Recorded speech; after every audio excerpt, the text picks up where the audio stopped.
10e séance, 7 juin, 2 semaines après la précédente. J'aperçois dans la salle d'attente la mère qui n'a toujours rien à me dire. Elle me fait un signe très aimable et Dominique entre avec moi dans mon bureau. La fenêtre est ouverte et le bruit extérieur nous gêne. Je demande à Dominique de la fermer. Elle est difficile à fermer. Il essaie, il cherche, il n'y arrive pas.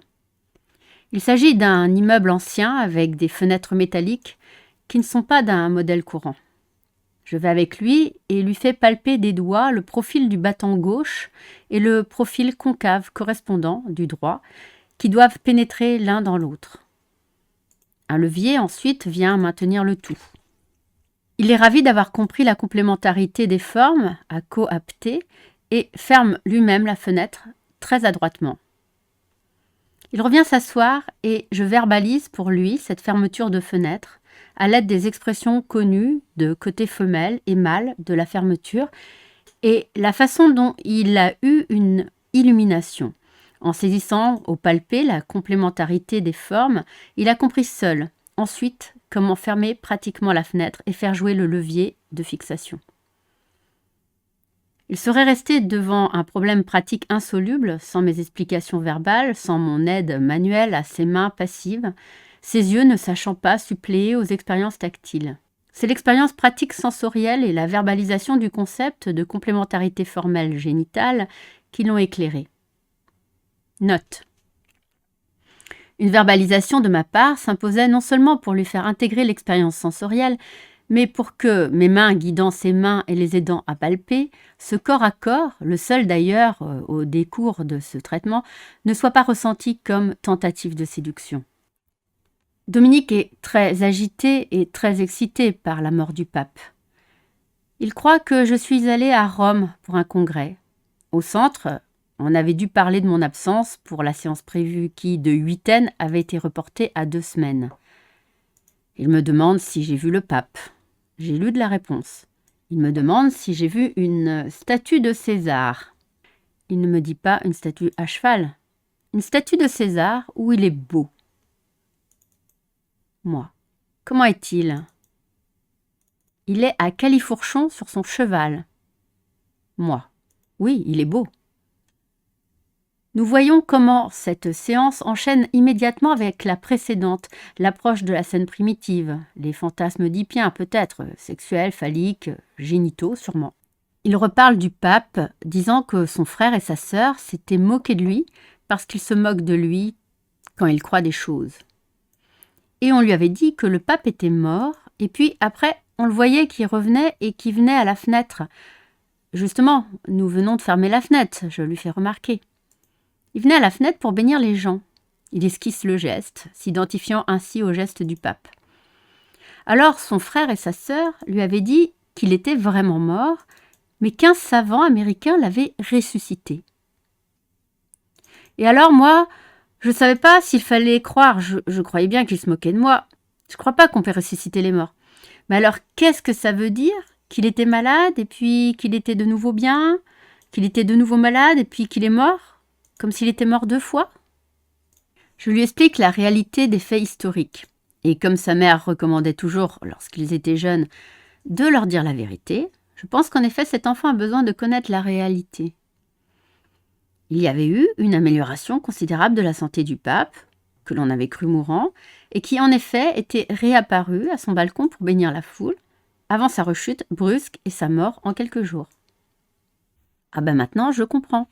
Moi maintenant, je ne veux pas qu'on se moque de moi toujours parce que je ne comprends pas tout de suite. Il me tient ensuite à un discours sur les papes, que celui-ci était bon pour tous, que vers le 5e et le 6e siècle, il y avait eu des papes français, et puis il n'y a eu que des papes italiens, pour qu'il n'y en ait pas 2, et puis Pie XI, Pie XII, Jean XXIII enfin.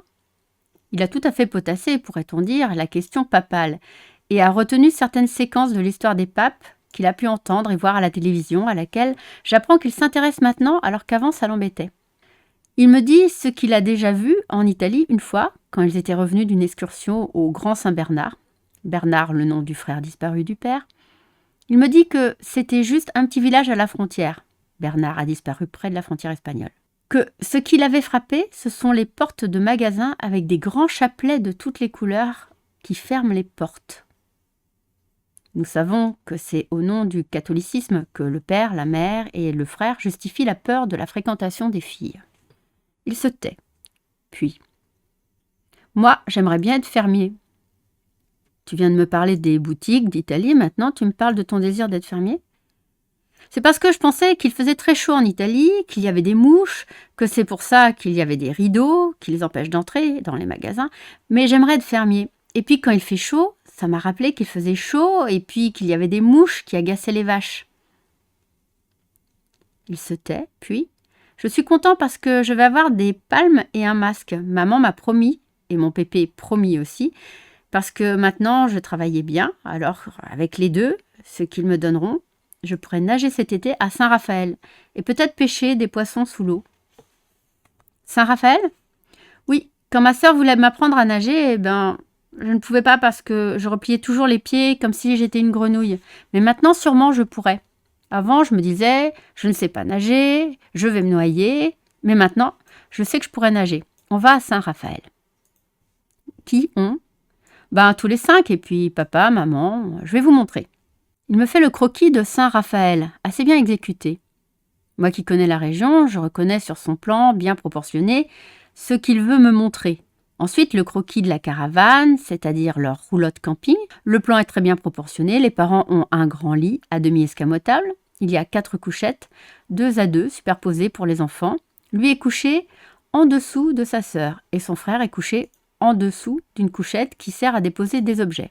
Il me raconte que son père a 2 voitures différentes, une pour son travail, une pour tirer la roulotte, et qu'ils sont très fiers parce que pour tirer la roulotte de camping, il a acheté une Buick qui a appartenu au duc de X. Silence prolongé. « Eh bien, tu me dis pas grand-chose aujourd'hui. » Il est réticent, et puis il se décide. « Avec ma sœur, ça va. Avec mon frère, ça ne va pas très bien. » Et alors ? Alors, c'est maman qui n'est pas contente. Mon frère, il est très snob. Il a toujours des petites histoires, mon frère. Il est toujours à raconter comment ma sœur, elle doit s'habiller. Il ne faut pas s'habiller comme ci, il ne faut pas s'habiller comme ça. Il veut commander ma mère. Elle n'a pas le droit de mettre les robes qu'elle veut. Alors ma mère lui dit de se mêler de ses oignons. Et vous trouvez pas qu'elle a raison? Oh si, tout à fait. Ce n'est pas un fils de commander le choix des vêtements de sa mère. Tu sais ce que je t'ai dit déjà, la mère n'est pas faite pour ses fils. Elle est faite pour plaire à son mari, pour plaire aux hommes de son âge. Mais tu me parlais de ton frère. Oui, voilà. Moi, très souvent, avec mes copains, il passe. Alors il voit la chambre de mon frère et on rentre dedans automatiquement. On regarde, on sort un livre, on touche un peu. Un jour, un camarade avait apporté un disque, alors on a été le faire marcher dans la chambre de mon frère. Mais on n'a pas trouvé son appareil, parce que mon frère, il a un appareil à tourner les disques, et puis il a une guitare, et puis il a tout ce qu'il lui faut. Mais moi, j'ai pas. Et alors, mon père, il était justement là, et il a dit « Venez !» Et il l'a fait marcher dans son bureau. Ton père a un bureau, et il a un électrophone? Oui, mais quand papa n'est pas là, il ferme la porte à clé. Et puis, même quand il est là, quand il travaille, il ferme la porte à clé. Vous comprenez, il parle beaucoup à ma mère, il parle beaucoup de ses voyages, et lorsqu'il revient le soir, il a beaucoup de travail, alors il ne faut pas le déranger. Je cherche un rêve que j'ai fait pour vous le raconter. Je me souviens de celui du chat qui miaulait. C'était pas ma mémé de Perpignan, c'était ma grand-mère. Note. La mémé, c'est celle de l'Est, la grand-mère, celle du Midi. Il confond de nouveau par un lapsus le lieu géographique. L'aïeul du Midi se nomme grand-mère, l'aïeul maternel de l'Est, mémé. Moi. Tu m'avais pourtant dit que c'était ta mémé de Perpignan, la même qui regardait le portrait de ses 2 fils morts, le petit et le grand, la mère de ton père. Oui, peut-être je vous avais dit ça, mais je m'étais trompée. C'est la grand-mère, la mère à maman. On l'appelle mémé, elle vit dans l'Est. Et pourquoi t'étais-tu trompée? Je ne crois pas que tu t'étais trompée. Je crois que c'était plus fort que toi de les mélanger. Alors, elle voulait pas que j'aille dans le grenier. Elle voulait pas. Et elle disait « Veux-tu » Quel grenier c'était? C'est un autre souvenir, mais c'est un souvenir du grenier de la mémé de V, que maintenant je me rappelle, pas à Perpignan, On dit Perpignan, mais c'est V. C'est pas loin de Perpignan, un tout petit village. Alors c'est plus simple, on dit la ville, juste à côté. Il n'est plus délirant et il raconte des souvenirs en précisant bien de quelle grand-mère il s'agit. Il s'agit de 2 souvenirs de grenier. Ces 2 souvenirs sont en 2 endroits différents, associés à 2 aïeules différentes. Il est situé dans le temps et l'espace, et il sort de sa confusion des aïeuls et des familles. Voilà, mon grand-père, celui de V, le papa à mon père, il est général en retraite. Alors dans le grenier, il y avait des mâles avec ses habits militaires. Et moi, avec mon frère et ma sœur, c'était défendu. Ma grand-mère voulait pas, et on avait mis la cape de mon grand-père. Qui ont?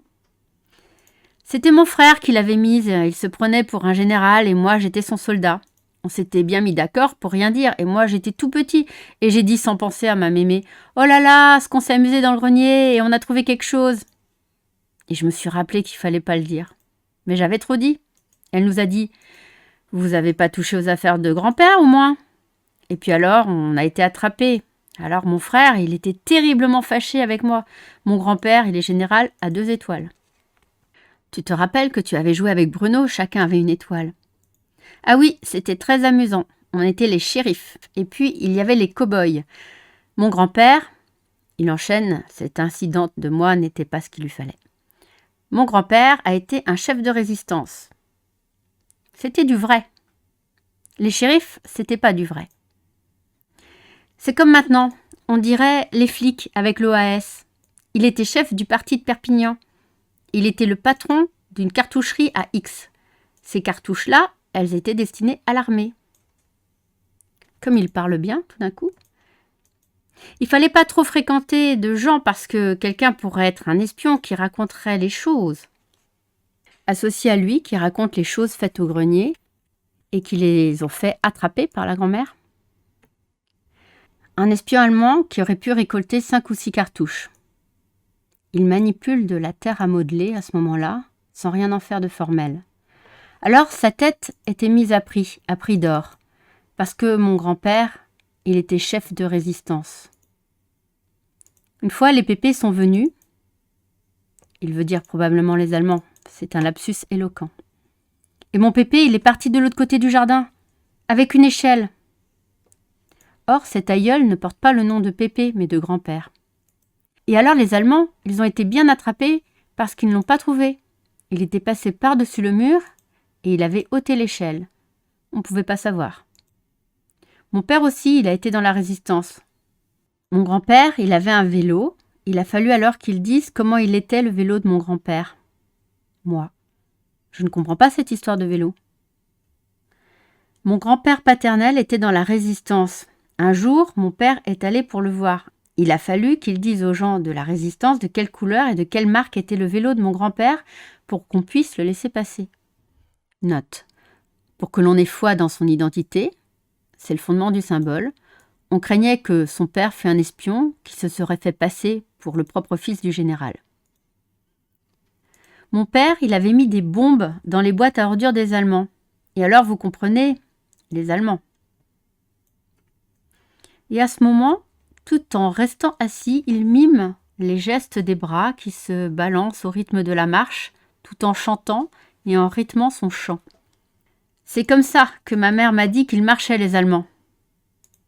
Les Allemands avec qui sa mère, jeune fille, avait sympathisé. Alors les Allemands, ils ont passé et puis ils ont sauté. J'ai un disque de marche militaire, c'est de la fanfare. C'est un disque de marche militaire allemande ? Non, non, c'est un disque de marche militaire française. Il faut le faire marcher sur un magnétophone. Il est à moi. Je n'ai pas de magnétophone. Il fait un lapsus. Tu es sûr que c'est un magnétophone ? C'est un électrophone. Je ne sais pas ce que c'est un magnétophone, mais je sais que ça existe. Je le garde, entre parenthèses, le disque de marche militaire, même que je n'ai pas d'électrophone. Et puis quand papa veut bien, alors je l'écoute sur l'électrophone à papa parce que mon frère, il veut jamais que je l'écoute avec le sien. Il le met en panne quand il n'est pas là pour qu'on ne s'en serve pas. Ce qu'il y a d'intéressant dans cette séance, c'est le ton tout différent de l'entretien. Cet entretien n'a absolument rien de délirant. Il y a autocritique. De plus, Dominique, maintenant, me regarde tout à fait en face en parlant. Il prend quelquefois un air un peu gêné lorsqu'il n'est pas sûr de quelque chose qu'il raconte. ou quand je lui dis ne pas comprendre ce qu'il me dit et qu'il veut absolument préciser sa pensée pour moi. Mais de nouveau, il me regarde en face dès qu'il a trouvé ce qu'il veut dire ou comment le dire, en comblant les lacunes de son premier récit trop elliptique pour que je le comprenne. On voit ce qui s'est tout à fait transformé, c'est-à-dire le droit à l'agressivité envers le frère, bien que la mère n'aime pas beaucoup ça. La possibilité de critique et de combativité à l'égard de ce frère. L'identification aux hommes, geste du pape ou geste des Allemands, la présentification du moi idéal par la personne du père et du grand-père paternel. Il y a aussi reconnaissance de la castration justifiée par le père. Dominique accepte les frustrations, la porte fermée, lorsqu'elles viennent du père et non plus du frère. Il justifie que l'on ne puisse pas faire ce que l'on veut en l'absence du père avec ses affaires personnelles. Il accepte que la mère appartienne plus intimement à son mari qu'aux enfants. Quand le père a peu de temps, c'est pour sa femme qu'il est là et pour son travail.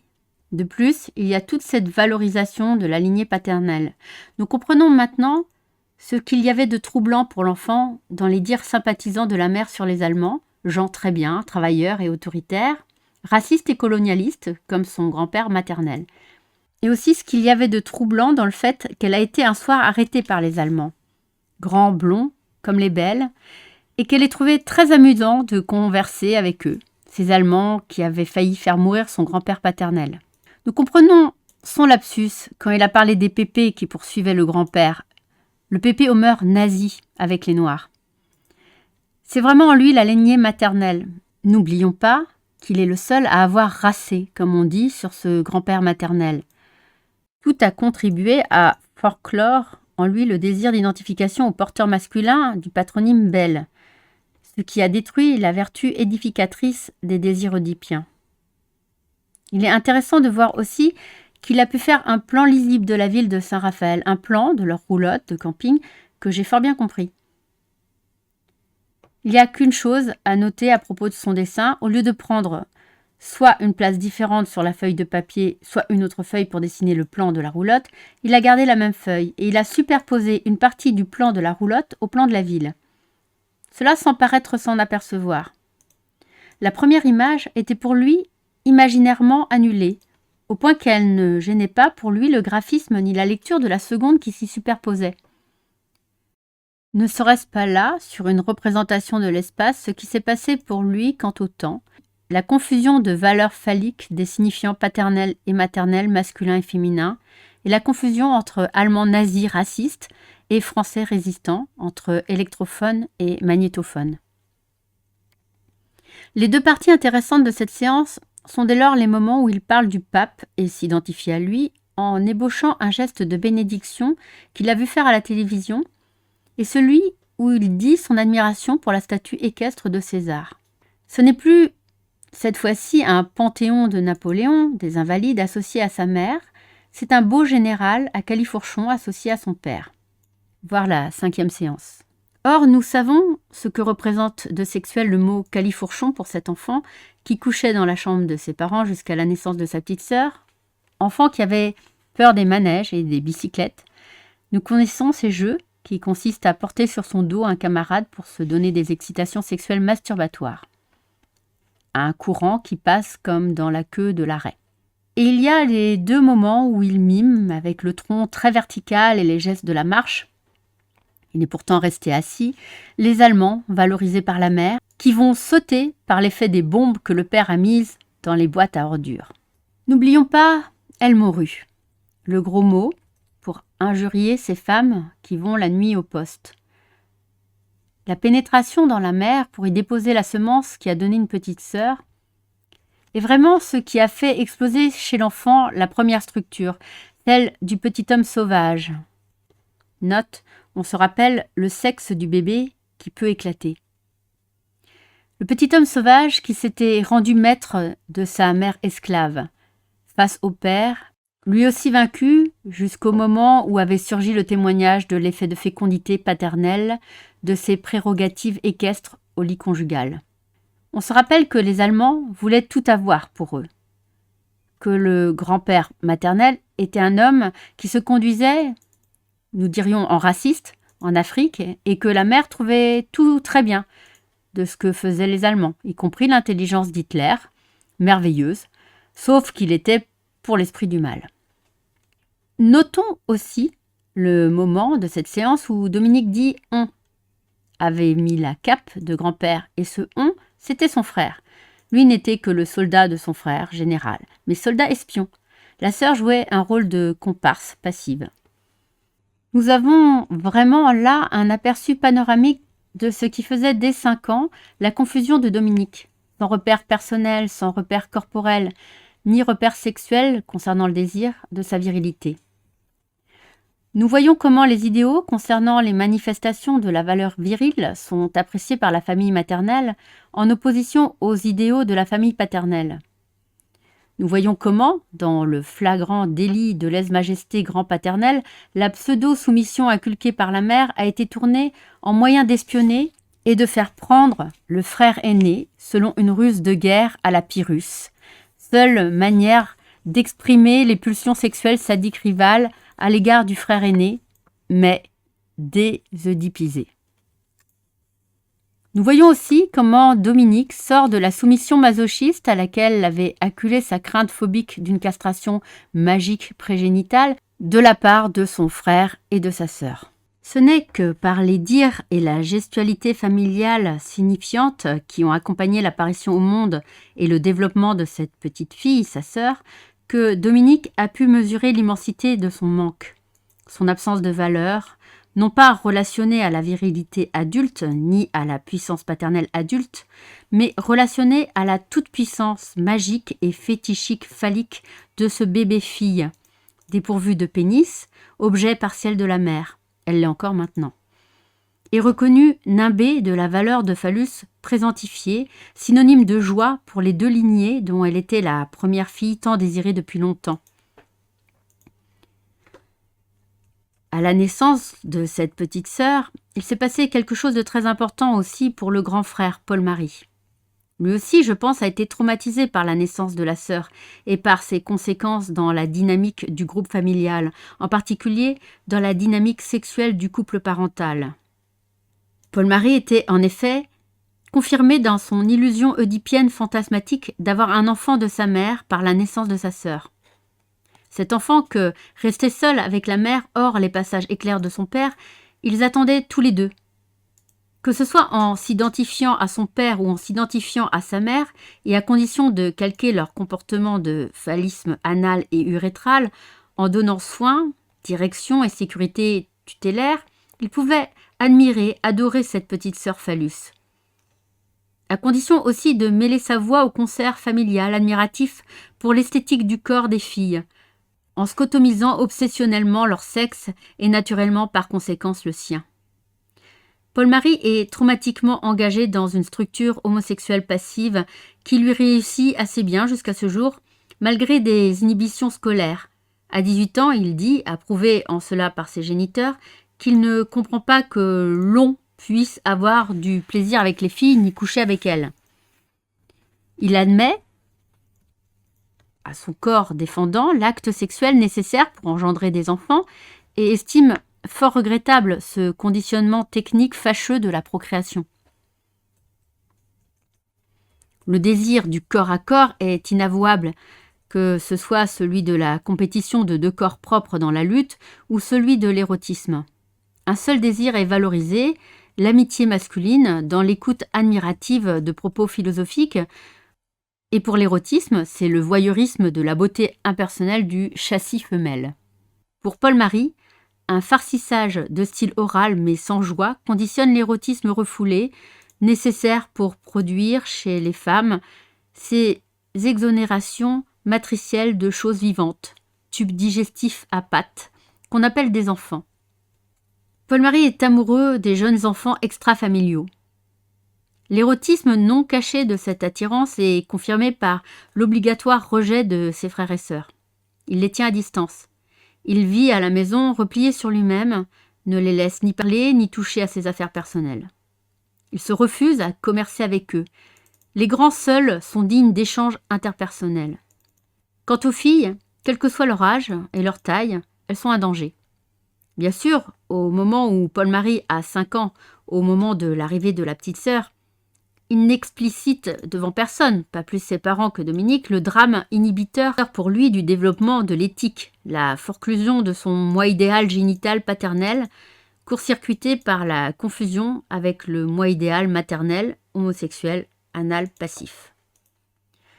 Ce dernier est suractivé par la réalisation magique de la pseudo-paternité fraternelle, sans castration donnée par le père. Ou de plus, les fantasmes de paternité incestueuse sont presque légalisés par les dires du père et de la mère.